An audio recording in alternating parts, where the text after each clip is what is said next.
Hello viewers, I doctor SBK Lal welcome you all in my YouTube channel. मेरे YouTube channel में आपका बहुत बहुत स्वागत है। अगर आप इस चैनल पर नए हैं तो चैनल को सब्सक्राइब कर लीजिए। आज का वीडियो हमारा वेन ग्राफ जनरेटर पर है।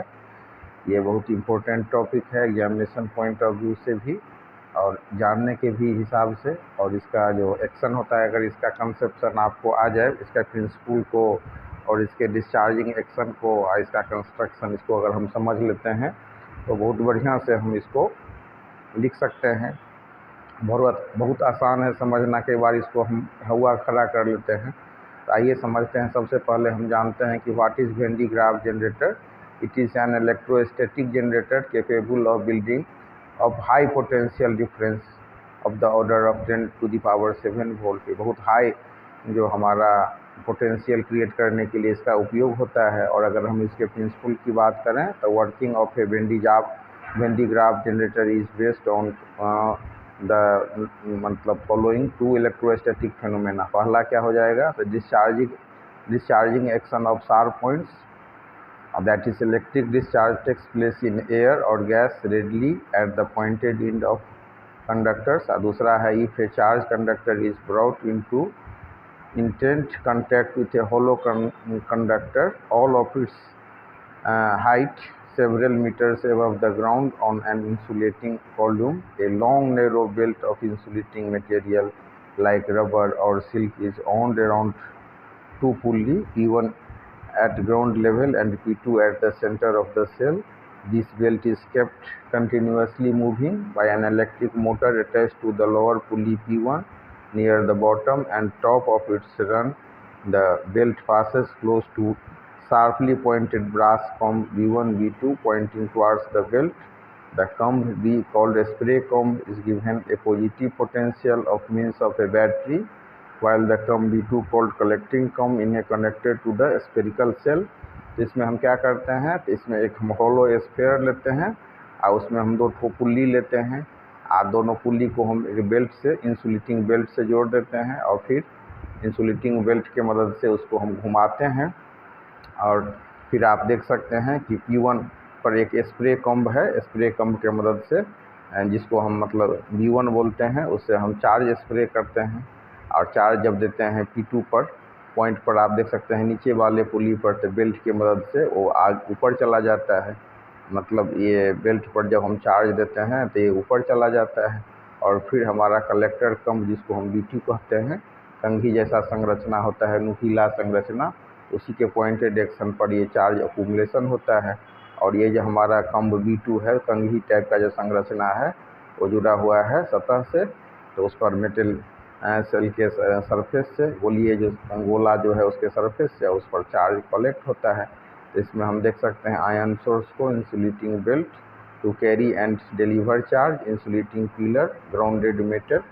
इसको हम समझ सकते हैं। और इसको समझ लेने के बाद बस इसमें आपको इतना ही समझना है कि बहुत हाई पोटेंसी क्रिएट करने के लिए हम इस वेन ग्राफ जनरेटर का यूज़ करते हैं। और एक होलो स्फीयर लेते हैं जिसको हम इंसुलेटिंग स्टैंड पर रखते हैं। और फिर उसमें क्या करते हैं कि एक दो पुल्ली है और एक हमारा दो कॉम्ब है। एक को स्प्रे कॉम्ब बोलते हैं, एक को कलेक्टर कॉम्ब बोलते हैं। और इंसुलेटिंग बेल्ट से उसके बाद इंसुलेटिंग बेल्ट जो है वो कैरी करता है चार्ज को और डिलीवर करता है। और उसके बाद इंसुलेटिंग पिलर है जिस पर ये होलो स्फीयर हमारा खड़ा है। बस इस चीज़ को हमको समझना है। अब हम समझते हैं working due to the height electric field at the pointed end of comb B1, the air of the neighborhood gets ionized and its positive charge is repelled or sprayed on the belt, which moves up into the cells. As it passes close to comb B, it induces a negative charge at the pointed end of comb B2 and a positive charge on the cell S. The positive charge spreads uniformly on the outer surface of the cell S.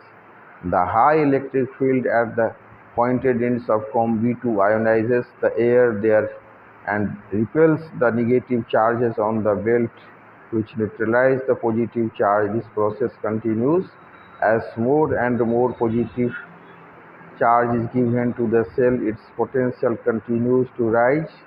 In this way, a high potential of 6 to 8 million volts can build up upon the sphere। अब इसके use की बात करें तो the high potential difference setup in A Venn diagram generator is used to accelerate charge particles like proton, neutron, alpha particle etc. तो हम देख सकते हैं कि चार्ज पार्टिकल को एक्सीलरेट करने में इसका यूज होता है। High energy of about 10 mega electron volt needed for experiment to prove the small scale structure of matter। Experiment में होता है और म्यूजियम में भी इसका यूज होता है। तो वेन डिग्राफ जनरेटर एक डिवाइस है, इसमें हम बहुत हाई पोटेंशियल को क्रिएट करते हैं, 10 लाख वोल्टेज से भी ज़्यादा का पोटेंशियल। अब इसको समझने के लिए हम एक हॉलो स्फीयर लेते हैं। अब इसका रेडियस r है, इसके सतह पर हम चार्ज देते हैं, प्लस चार्ज देते हैं। अब देखिए Vr अब यहाँ पर हम पोटेंशियल निकालते हैं, बड़े स्फीयर के सरफेस पर जो पोटेंशियल है उसको हम Vr से डिनोट करते हैं। और देख रहे हैं ये बड़ा गोला है, उसके भीतर में एक छोटा सा गोला है जिसका रेडियस है स्मॉल r। तो छोटे स्फीयर पर जो हम पोटेंशियल निकालेंगे उसको हम v स्मॉल r से डिनोट करेंगे।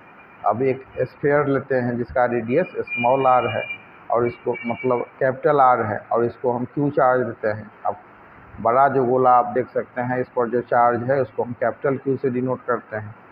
तो इस Q माने बड़ा कैपिटल Q चार्ज के वजह से इसके सरफेस पर जो पोटेंशियल होगा वो V होगा। तो हम लिख सकते हैं V बराबर KQ/R। इसको मान लीजिए इक्वेशन फर्स्ट। अब फिर देखिए V कैपिटल R बराबर क्या हो जाएगा, KQ/R प्लस KQ/R। KQ तो KQ मतलब आप देख सकते हैं ना, छोटा सा जो स्फीयर है इस पर स्मॉल चार्ज Q दिए हैं, तो इसके चलते जो पोटेंशियल हो जाएगा KQ/R। अब देख लीजिए कि VR स्मॉल जो हमारा रेडियस वाला जो या स्मॉल जो स्फीयर है उस पर जो पोटेंशियल को हम VR से लिखते हैं, तो ये हो जाएगा K small Q/R plus K capital Q/R। अब जो छोटा गोला है, स्मॉल स्फीयर है, उसके चलते जो पोटेंशियल हो रहा है उसमें से हम घटा लेते हैं बड़ा जो स्फीयर है जिसका रेडियस कैपिटल R है, उसके चलते जो पोटेंशियल होता है उसको। तो ये हो जाएगा V small r minus V capital R बराबर KQ/R माइनस KQ/R। अब इसमें इसको हम कैलकुलेट करें तो ये हो जाएगा K small q into 1 minus 1/R minus 1/कैपिटल R। अब इसको समझ लेने के बाद हम समझ सकते हैं कि V small r minus V capital R बराबर KQ 1/R माइनस 1/R का वैल्यू क्या होगा, तो हमेशा पॉजिटिव होगा। इसको ध्यान में रखना है। और एक चीज़ ध्यान में रखना है कि हमने बड़ा सा स्फीयर लिया, उसके भीतर एक छोटा सा स्फीयर, तो छोटे स्फीयर का जो पोटेंशियल है उसको हम लिखते हैं V स्मॉल r से। तो V स्मॉल r से जो लिखते हैं तो ये छोटे स्फीयर का पोटेंशियल बड़े वाले स्फीयर के पोटेंशियल से ज़्यादा होगा। जितना भी चार्ज हम छोटे स्फीयर को देते हैं वह बड़े स्फीयर के सरफेस पर स्टोर हो जाता है। Charge low potential to high potential की ओर फ्लो करता है। अब हाई चार्ज के कारण हाई इलेक्ट्रिक फील्ड उत्पन्न हो जाता है। छोटा स्फीयर तो हाई पोटेंशियल पर होगा एवं बड़ा स्फीयर लो पोटेंशियल पर होगा। अब एक लिमिट तक ही हम इसको चार्ज कर सकते हैं, 10 लाख वोल्ट तक। इससे ज़्यादा चार्ज करेंगे तो क्या होगा, इससे ज़्यादा चार्ज करेंगे तो जब हम एक छोटे और बड़े स्फीयर को एक वायर से कनेक्ट कर देते हैं तो चार्ज छोटे स्फीयर से बड़े स्फीयर की ओर फ्लो करेगा, क्योंकि चार्ज हमेशा high potential to low potential flow करता है। तो जो भी चार्ज एक सीमा तक हम छोटे स्फीयर पर देते हैं वो बड़े स्फीयर पर जमा होने लगता है और चार्ज बढ़ने के साथ बड़े स्फीयर का पोटेंशियल भी बढ़ता जाएगा। हर एक कंडक्टर के चार्ज स्टोर करने की एक कैपेसिटी होती है। अगर उससे ज़्यादा कंडक्टर को दे दिया जाए तो स्वीकार नहीं कर पाएगा।